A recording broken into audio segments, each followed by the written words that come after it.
अक्कलकोटची पहाट शांत होती. मंदिराच्या दगडी पायांवर बसलेले भक्त ध्यानात मग्न होते. त्याच वेळी मंदिराबाहेर एक थकलेला भटका कुत्रा बसला होता. त्याच्या डोळ्यात भूक होती, वेदना होत्या आणि कुठेतरी आशेची एक हलकी किरण देखील होती. कुत्र्याला पाहताच काही भक्त चिडले. हे प्राणी मंदिराजवळ नको असे म्हणून त्यांनी त्याला हाकलण्याचा प्रयत्न केला. कुत्रा घाबरून मागे सरकला, पण तरीही मंदिराच्या परिसरातून गेला नाही. जणू कुणाच्या प्रतीक्षेत होता. तेवढ्यात श्री स्वामी समर्थ महाराज दगडी चौथ्यावर प्रकट झाले. त्यांच्या तेजस्वी मुखाकडे पाहताच सगळे स्तब्ध झाले. स्वामींनी एक शब्द उच्चारला, थांबा. स्वामी समर्थांनी त्या कुत्र्याकडे करुणेने पाहिले.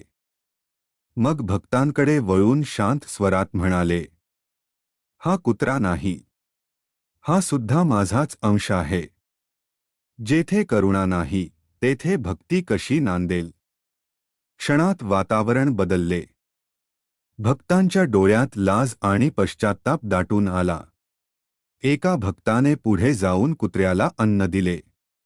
कुत्रा शांत झाला, जणू त्याला जे हवे होते ते मिळाले होते. थोड्याच वेळात तो कुत्रा हळूहळू पुढे चालू लागला आणि पाहता पाहता प्रकाशात विलीन झाला. सगळे भक्त स्तब्ध झाले. तेव्हा त्यांच्या लक्षात आले, तो साधा कुत्रा नव्हता.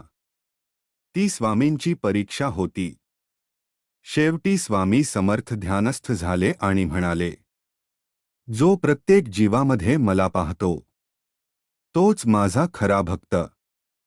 मंदिरात पुन्हा शांतता नांदली आणि भक्तांच्या हृदयात करुणेचा नवा दीप प्रज्वलित झाला.